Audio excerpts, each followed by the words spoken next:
सुन्दै हुनुहुन्छ राजा ल्याउनुपर्छ भन्नेहरू भने सुनिरहनु भएको छ, सुन्नु भएको छैन भने दोहोऱ्याएर भन्न चाहन्छु, तपाईहरूले राजा ल्याउने भनेर जसलाई संयोजक बनाउनु भएको छ उनै नवराज सुवेदीको पुस्तक भित्रबाट पृष्ठ 12बाट मैले उल्लेख गरेर ज्ञानेन्द्रको चित्र र चरित्रलाई तपाईहरु समक्ष राखेको छु। अनि उनैलाई लिएर आइराखेर देशमा सुशासन प्राप्ति हुन्छ भन्ने भ्रम आजको पुस्तालाई दिने जे प्रयास छ त्यसलाई पनि म चिरफार गर्न चाहन्छु। यो देशमा राजै राजा भए, वडामा राजा भए, यी सबलाई विदाई गरेर गद्दीमा एउटा राजा राखेपछि सबै समस्याको हल हुन्छ। त्यो भन्ने मित्र जो हुनुहुन्थ्यो मलाई राजा एउटा गद्दीमा राखौं, हजारौं वडाका राजाहरूलाई हटाउँ भन्दै गर्दा मैले उनलाई सोधेँ, ठिक छ गद्दीमा एउटा राजा ल्याएर आएपछि आज पूर्व पञ्चहरूलाई राजा चाहियो, संवैधानिक राजा चाहियो, जुन बेलामा संवैधानिक राजा भनेर भनिरहेको बेलामा कांग्रेसले भन्दै गर्दाखेरि उभिँदै गर्दाखेरि कैयौं मानिसहरूलाई गोली हानियो, कैयौं मानिसहरूलाई फाँसीमा झुन्डाइयो। बीपी कोइराला जस्तो नेताबाट देशले शासित हुने अवसर गुमाउनु पर्यो। त्यतिको नेताले क्यान्सरको उपचार गर्न बाहिर जानु पाउनु पर्यो। सरकार भन्दै गर्दा दरबारले तिम्रो चालचलन ठिक नभएको हुँदा अहिले पासपोर्ट दिन सक्ने अवस्था छैन भनेर दरबारले पत्र पठायो। नागार्जुनको जंगलमा लगेर सामान्य नागरिक बनाएर राखिदिँदै गर्दाको तौर तरिका र चरित्र यो छ भने गद्दीमा थियो भने ज्ञानेन्द्र महाराजबाट के अवस्था बन्थ्यो होला, देशको सामान्य लोकतन्त्रको लागि कस्तो अवस्था हुन्थ्यो होला। तोडफोड हुँदै गर्दा सबैलाई दुख्यो तर निर्मल निवासलाई दुखेन। नागरिक मर्दै गर्दाखेरि धेरैलाई दुख्यो तर निर्मल निवासलाई दुखेन। हिजो अस्ति मात्रै हो निर्मल निवासमा लाइभ महाराधिराज पूर्व महाराधिराजले हेरिरहनु भएको छ भने सम्झिनु होला, तपाईलाई गद्दीमा स्थापित गर्नका लागि कांग्रेसको सभापति त्यस बेलाका प्रधानमन्त्री गिरिजा प्रसाद कोइरालाले ढुङ्गा मुढा सहेर त्यस पछाडि संवैधानिक राज संस्थालाई स्थापित गर्ने प्रयास गरिएको थियो। तर इतिहासको त्यो कालखण्डलाई बीपी कोइरालाले मेरो र राजाको गर्दन पनि जोडिएको छ भन्दै गर्दाखेरि राज संस्थाको गर्दन जोगिँदैन है, निरन्तर लोकतन्त्रको गर्दनमा प्रहार गर्यो भने भन्ने कुराको सन्देश पनि त्यो बेलामा राज संस्थाले बुझेन। होइन, बंगलादेशमा 10 महिना अगाडि एउटा जनमत प्रकट थियो, त्यो जनमतलाई मात्रै हेर्नु हुँदैन उहाँहरू भन्नुहुन्छ। निश्चय नै सम्माननीय सभामुख महोदय, हामी त्यस विषयमा हामी गम्भीर छौँ तर बिर्सिनु हुँदैन।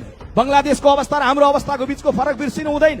त्यहाँ 15 वर्षदेखि एउटा नेतृत्व निरन्तर थियो र विपक्षी नेतृत्वलाई लगेर जेलमा राखिएको थियो। हामी 15 महिनामा सरकार बदलिरहेछौँ। हाम्रो संसदीय प्रणालीमा संसद सञ्चालनको आफ्नै परम्परा, मर्यादा र विधिहरू छन्। त्यो विधि बमोजिम देशको प्रधानमन्त्रीले बोलिरहँदै गर्दा बीचमा उठ्ने कुरा, प्रश्न गर्ने कुरा या प्रधानमन्त्रीले बोलिसकेपछि सवाल जवाफ गर्ने कुरा हाम्रो नियमावलीको कुनै अक्षरले कुनै भावनाले पनि व्यक्त गर्दैन। त्यसैले आज जे भएको छ प्रतिपक्षको किताबबाट भएको कमजोरीलाई पनि म दर्ज गर्न चाहन्छु र सम्माननीय सभामुख महोदयबाट कमजोरी भएको छ भन्ने कुरालाई पनि म हेक्का राख्नका लागि सम्माननीय सभामुख महोदयलाई बडा नम्रतापूर्वक सम्मानपूर्वक आग्रह पनि गर्न चाहन्छु। सम्माननीय सभामुख महोदय, सशस्त्र आन्दोलन देशमा हुँदै गर्दा स्वाभाविक छ कि हिंसाका घटनाहरू हुन्छन्। नेपाली कांग्रेस पार्टीले इतिहासको कुनै कालखण्डमा हिंसात्मक संघर्षको नेतृत्व गरेको थियो। अदालतमा उभिएर बयान दिँदै गर्दा नेता बीपी कोइरालाले भन्नुभयो कि म प्रत्यक्ष रूपमा यी घटनाहरूमा सरिक त थिइनँ तर मेरो आह्वानमा भएको हुँदा म यी प्रत्येक घटनाको नैतिक जिम्मेवारी लिन्छु। 2042 सालमा नेपाली कांग्रेस सत्याग्रहमा थियो, शान्तिपूर्ण सत्याग्रहमा। दरबारको ढोकामा, सिंहदरबारको ढोकामा, अन्नपूर्ण होटलको आँगनमा बम विस्फोट भयो। नेपाली कांग्रेस पार्टीले उच्च नैतिक संस्कृति प्रस्तुत गर्दै त्यसमा हाम्रो संलग्नता छैन तर हामी सत्याग्रहलाई स्थगित गर्दछौं भनेर घोषणा गर्यो। माफ माग्न चाहन्छु सम्माननीय सभामुख महोदय, म यो उच्चतम नैतिक संस्कृतिको विषय त्यो बेलामा उठाइरहेको छु जुन बेलामा शान्तिपूर्ण भनिएको आन्दोलनबाट जीवन गुमाएर दुईटा होनहार युवाहरू पोस्टमार्टम हाउसबाट चितातिर लम्किने यो बेलामा प्रतीक्षा गरेर बसिरहेका छन्। सम्माननीय सभामुख महोदय, सबिन महर्जन नाम गरेको एकजना श्रमजीवी युवा अनि सुरेश रजक नाम गरेको एक श्रमजीवी पत्रकार सबैले दुःख व्यक्त गरेका छन्। सबै राजनीतिक दलको वक्तव्य आएको छ, तोडफोड हुँदै गर्दा सबैलाई दुख्यो तर निर्मल निवासलाई दुखेन। नागरिक मर्दै गर्दाखेरि धेरैलाई दुख्यो तर निर्मल निवासलाई दुखेन। आज मैले यो संसदबाट उभिएर बोल्दै गर्दाखेरि म देशको कुनै युवकको मनमा मलाई राजा चाहिएको छ, मलाई नेताहरूसँग रुष्ट भयो, चित्त बुझेन भन्दै गर्दा छ भने म ती युवकलाई आग्रह गर्न चाहन्छु, तीन कुनेलाई दुख्दै गर्दा, तपाईको हृदयलाई दुख्दै गर्दा हृदय नदुख्ने कस्तो राजा तपाईले परिकल्पना गर्नुभएको छ, कस्तो राजा चाहनु भएको छ। हामी दुःख व्यक्त गर्दछौं, हामी दुखी छौं हामी दुखी भई बक्सेका छौं भन्ने 3 लाइनको वक्तव्य पनि जारी गर्न नसक्ने अवस्थाको राज संस्थाको खोजी नेपालको युवकहरूले गरेका हुन् भन्ने म मान्दिन। यद्यपि सभामुख महोदय, म सम्मानका साथ नाम लिन चाहन्छु पृथ्वीनारायण शाहको, जसको अगुवाईमा हाम्रा पुर्खाहरूले नेपाल देशको एकीकरण गरे। म भक्ति थापालाई, भीमसेन थापालाई, अमरसिंह थापालाई, वीर बलभद्रलाई स्मरण गर्न चाहन्छु, जसको कारण नेपालको एकीकरणले पनि गति लियो र नेपाल देशका रूपमा रह्यो। तर पछिल्लो कालखण्डमा आउँदै गर्दाखेरि राजा र नागरिक बीचको सम्बन्ध पनि संवैधानिक राज संस्थाको मार्फतबाट निश्चय नै एउटा ऐतिहासिक ढंगले अघि बढिरहेको अवस्था थियो। तर निरन्तर संवैधानिक भएर राजाले बस्न नमानेपछि, संवैधानिक भएर बसेका राजाले पटक पटक संविधानमाथि, लोकतन्त्रमाथि धावा बोलेपछि अन्ततः नेपाली जनताले गणतन्त्रको बिगुल फुक्न बाध्य भए र आज नेपाल देश लोकतान्त्रिक गणतन्त्रमा पुगेको छ। यो बेलामा यसो भन्दै गर्दाखेरि नागरिक पंक्तिमा असन्तुष्टि छ कि छैन? यो संसदले हामीले गम्भीरतापूर्वक यो पनि छलफल चाहिँ गर्नै पर्छ। सम्माननीय सभामुख महोदय, नागरिक पंक्तिमा असन्तुष्टि छ। वर्षौंदेखि बन्न थालेको बाटो बनि नसकेर धुलोको साम्राज्यमा पुरिनु पर्दा नागरिकले सरकार जिन्दाबाद भन्दैन। खेतीको बेला मल नपाउँदै गर्दा सरकार हामी खुसी छौं भनेर किसानले भन्दैन। प्रशासनिक कार्यालयमा मुस्कान सहितको सेवा त पाइयो, तर मुस्कान दिने सेवा प्राप्त भएन भने सरकार जिन्दाबाद भनेर भन्दैन। तर सँगैमा दोस्रो प्रश्नमा जाउँ सम्माननीय सभामुख महोदय, यस्ता असन्तुष्टिहरूको हल मल हो कि राजा? म सीधा सिधी भन्न चाहन्छु, मल नपाएको एउटा किसानलाई गएर सोधौं, तिमीलाई मल चाहियो कि राजा? उनले भन्छन् मल। बाटो बन्न ढिलाइ भएर भएको ठाउँमा असन्तुष्ट भएर बसेको नागरिकको अघिल्तिर गएर सोधौं, तिमीलाई बाटो चाहिएको हो कि राजा? उनले भन्छन् बाटो। सम्माननीय सभामुख महोदय, शिक्षा विधेयक 50 वर्षपछि आयो, तर संसदीय समितिबाट पारित भएर नागरिकको हातमा, शिक्षकको हातमा पुग्न सकेन। शिक्षक महासंघको नेतृत्वमा अहिले पनि आन्दोलन भइरहेको छ। तर तिनै आन्दोलनमा रहेका नेपाली शिक्षकहरूलाई गएर सोधौं, तिमीलाई विधेयक चाहिएको हो कि राजा भन्दा असन्तुष्टि होला, तर हामीलाई राजा होइन, हामीलाई विधेयक चाहिएको छ भनेर शिक्षकहरूले भन्छन्। सम्माननीय सभामुख महोदय, मेचीदेखि महाकालीसम्म रेल बनाउने भनेर सरकारले नागरिकको जग्गालाई कब्जा गर्यो, नागरिकको जग्गालाई सरकारले अधिग्रहण गर्यो, मुआवजा दिइएको छैन। मुआवजा नपाएको नागरिकलाई गएर तिमीलाई राजा चाहिएको कि मुआवजा भन्दै गर्दा कसैले असन्तुष्टि हुँदै गर्दा यस्तै हो भने राजा भनेर भन्लान्, तर समग्रतामा उनीहरूले भन्छन् हामीलाई राजा होइन, हामीलाई मुआवजा चाहिएको छ भनेर। सम्माननीय सभामुख महोदय, कुलमान घिसिङलाई बाँकी अवधि काम गर्न दिनु पर्थ्यो, सत्तारूढ कित्ताबाट हामीले पनि बोल्दाखेरि भनेका छौं। तर सरकारले हटाएर गल्ती गरेको छ हामीले भनेका छौं। तर यो विषय अदालतको विषय भइसके पछाडि यो विषयमा आज सभामुखले, प्रतिपक्षले माग्यो किन? सभामुखले समय दिनुभयो किन? प्रधानमन्त्रीज्यूले परम्परा विपरीत अदालतमा भइरहेको छलफलमा संसदमा उभिएर जवाब दिनुभयो किन? यसमा म प्रश्न गर्दै गर्दा पनि सँगैमा भन्न चाहन्छु, कुलमान घिसिङलाई हटाएर गल्ती भयो भनेर भन्दै गरेको कुनै नागरिकले पनि तिमी यो बारेमा अदालतको फैसला पर्खन चाहन्छौ या राजा चाहन्छौ भन्दै गर्दा उनले पनि भन्छन् अदालतले दिने फैसला नै लोकतन्त्रमा सर्वोपरि हुन्छ, म त्यो पक्षमा छु उनले भन्छन्। सम्माननीय सभामुख महोदय, धनी पूर्जा नपाएकाहरूको असन्तुष्टि होला, असन्तुष्टि हुँदै गर्दा प्रशासनिक कार्यालयमा असन्तुष्टि होला, तर समग्रतामा सबै नागरिकले पूर्व उपकुलपति केदार भक्त माथिबाले भन्नुभएको शब्दलाई म दोहोर्याएर यहाँ भन्दै गर्दा भन्न चाहन्छु। उहाँले भन्नुभएको छ कि चढिरहेको मोटर बिग्रियो भने मोटरलाई मर्मत गर्ने कि गोरु गाडा खोजीतर्फ लाग्ने। आज यदि कसैले गणतन्त्रको विकल्प खोज्दैछ भने बिग्रियो मोटर भनेर बनाउने कुरो छोडेर गोरु गाडातर्फ फर्किने काम कुनै पल्लो कितामा बसेका साथीहरूले नगरिदिउन्, निर्मल निवासमा बसेका पूर्व राजाले नसोचिदिउन्, यो आग्रह गर्न चाहन्छु। सम्माननीय सभामुख महोदय, तेस्रो प्रश्नमा मैले जाँदै गर्दाखेरि यो छलफलको लागि भन्नै पर्ने हुन्छ, देशका आजका समस्याहरूको हल व्यक्ति लिएर आउने भन्ने हो कि पद्धति बसाउने हो? मलाई एउटा राजावादी मित्रले भेटेर भन्नुभयो, विश्वप्रकाशजी, हजारौं राजाहरू वडामा पाल्नुभन्दा एउटा राजा ल्याउने कुरो ठिक होइन र? मैले उहाँलाई भने गद्दीमा एउटा राजालाई ल्याइसकेपछि सबै कुराको हल हुन्छ? उनले भने हजारौं वडामा राजाहरू बोक्नुभन्दा एउटा राजा गद्दीमा राखेपछि हल हुन्छ।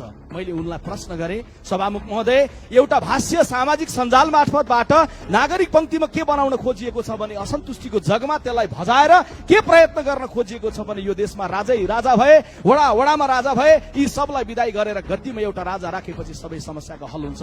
त्यो भन्ने मित्र जो हुनुहुन्थ्यो मलाई, राजा एउटा गद्दीमा राखौं, हजारौं वडाका राजाहरूलाई हटाऊ भन्दै गर्दा मैले उनलाई सोधेँ, ठिक छ, गद्दीमा एउटा राजा लिएर आएपछि यो देशको कुनै वडामा कुनै कुनामा एउटा नागरिकले नागरिकताको सिफारिस गरिदिउँ भनेर आयो भने के गर्ने?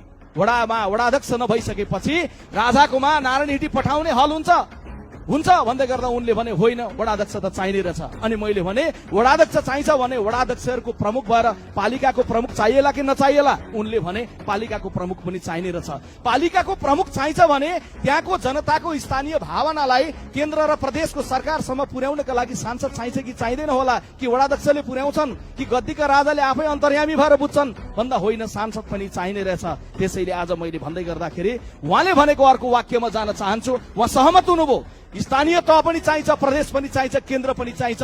यसलाई व्यवस्थित कसरी गर्ने, मितव्ययी कसरी गर्ने, यो कुरा मात्रै मूल प्रश्न हो। तर उहाँले त्यसपछि भन्नुभयो राजा आयो भने स्थिरता हुन्छ। सम्माननीय सभामुख महोदय, वर्षमा 15 महिनामा प्रधानमन्त्री बदलिँदै गर्दाखेरि नागरिक पंक्तिमा यो पनि परेको छ कि कतै यी सबै यो प्रणालीलाई, यो नेतृत्वलाई विदा गरेर एउटा राजा गद्दीमा राख्यो भने स्थिरता हुन्छ कि? अहिलेको युवकले सामाजिक सञ्जालमा सर्च गरेर हेर्न भ्याएको छैन भने यो तथ्य मैले राख्नै पर्ने हुन्छ। सम्माननीय सभामुख महोदय, कुनै बेलामा दलविहीन व्यवस्था थियो, दलहरू प्रतिबन्धित थिए, 30 वर्षसम्म राजाको सक्रिय शासन थियो। 30 वर्षको बीचमा 16 वटा सरकार पञ्चायतको बेलामा बनेको रहेछ। स्थिरता हुने हो राजाको नेतृत्वमा भने पञ्चायत कालमा 30 वटा सरकार किन बन्यो? ताजा उदाहरण जाने हो भने 59 सालमा राजा ज्ञानेन्द्रले कु गरेका थिए। जुन बेला कु भएको थियो त्यो कु पछाडि 59 साल पछाडि 62-63 को आन्दोलन सफल हुनुभन्दा अगाडि राजाले आफ्नो नेतृत्वमा बनाएको चौथो सरकार भन्दा अगाडि 3 वटा प्रधानमन्त्री देशलाई दिएको थियो र 4 वटा सरकार बनेको थियो। यसले के बताउँछ भन्दा एक थान राजालाई ल्याएर गद्दीमा राख्दैमा देशले स्थिरता प्राप्त गर्दैन। स्थिरता पाउनका लागि संसद, संविधानको धारा 76 को उपधारा 5 को सम्मानित सर्वोच्च अदालतले गरेको व्याख्या बमोजिम 5 वर्षका लागि स्थिर हुने पद्धति भएको छ।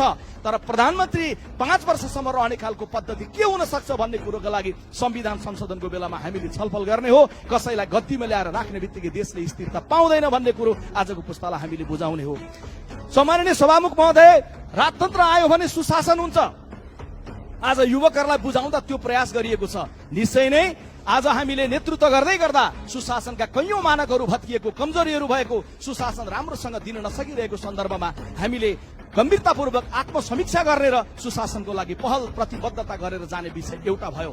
तर राजा आउँदैमा सुशासन हुन्छ भने म अरू धेरै कुरा भन्दिन।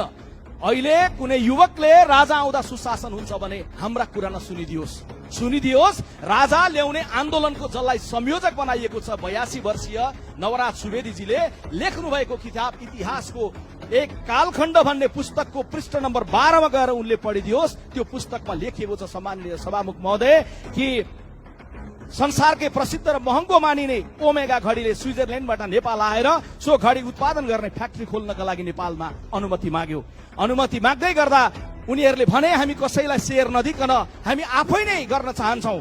तर नवराज सुवेदी लेख्नुहुन्छ ज्ञानेन्द्रले लाजै नमानी 50% शेयर सोझै मागे, जसले गर्दा ओमेगा घडी सहमत भएन र आज स्विजरल्यान्डको त्यो ओमेगा घडी फर्केर गयो।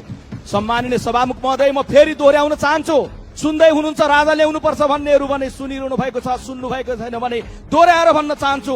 तपाईहरूले राजा ल्याउने भनेर जसलाई संयोजक बनाउनु भएको छ उनै नवराज सुवेदीको पुस्तक भित्रबाट पृष्ठ 12 बाट मैले उल्लेख गरेर ज्ञानेन्द्रको चित्र र चरित्रलाई तपाईहरु समक्ष राखेको छु। अनि उनैलाई लिएर आइराखेर देशमा सुशासन प्राप्ति हुन्छ भन्ने भ्रम आजको पुस्तालाई दिने जे प्रयास छ त्यसलाई पनि म चिरफार गर्न चाहन्छु। सम्माननीय सभामुख महोदय, यति भनिसके पछाडि नागरिक पंक्तिमा युवामा रहेको एउटा भ्रमको बारेमा पनि म राख्न चाहन्छु।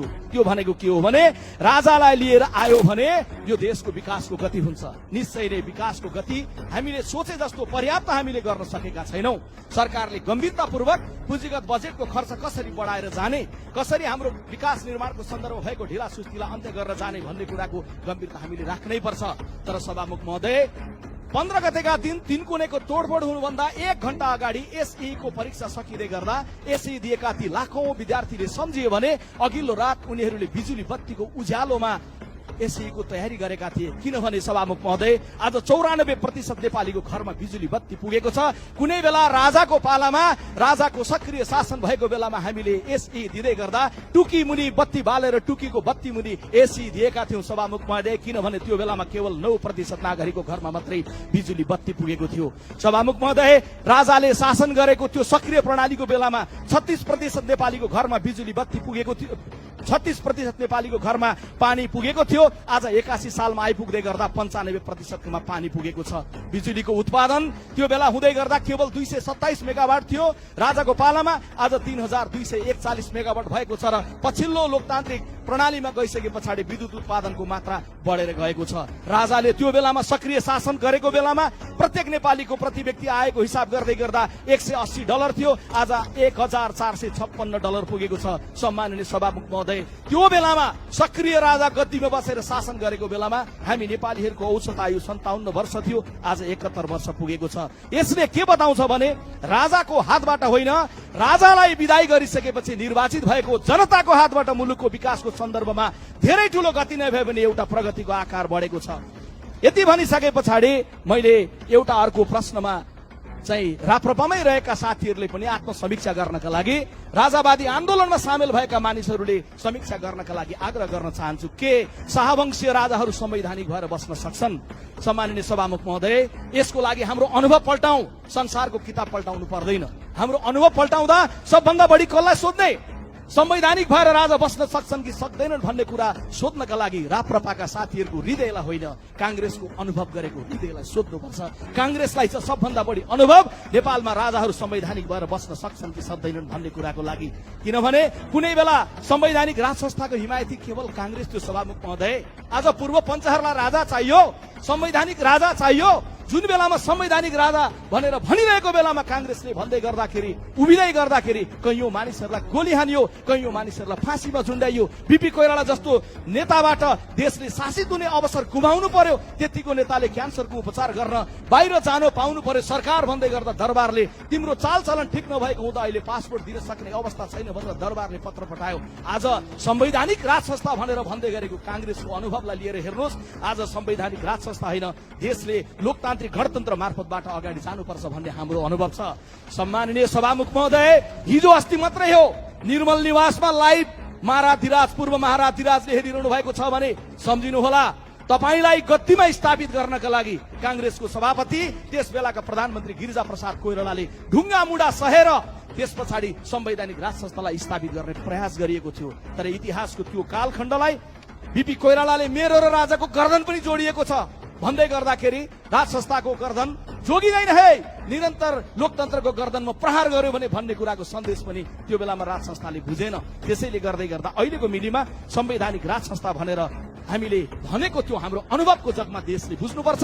नेपालको संवैधानिक राज संस्था भएर बस्न सक्ने क्षमता, योग्यता, चरित्र छैन। आज यति मात्रै सामान्य रूपमा ख्याल गरौँ न, नागार्जुनको जंगलमा लगेर सामान्य नागरिक बनाएर राखिदिँदै गर्दाको तौर तरिका र चरित्र यो छ भने गद्दीमा थियो भने ज्ञानेन्द्र महाराजबाट के अवस्था बन्थ्यो होला, देशको सामान्य लोकतन्त्रको लागि कस्तो अवस्था हुन्थ्यो होला। त्यसैले संवैधानिक भएर राजा बस्न सक्छन् भन्ने कुराको भ्रमबाट मुक्त हुनुपर्छ। सम्माननीय सभामुख महोदय, म 8औं प्रश्नमा जान चाहन्छु। आजको पुस्ता के चाहन्छ? जमेको पोखरी जस्तो नेतृत्व चाहन्छ कि बगेको नदी जस्तो नेतृत्व चाहन्छ?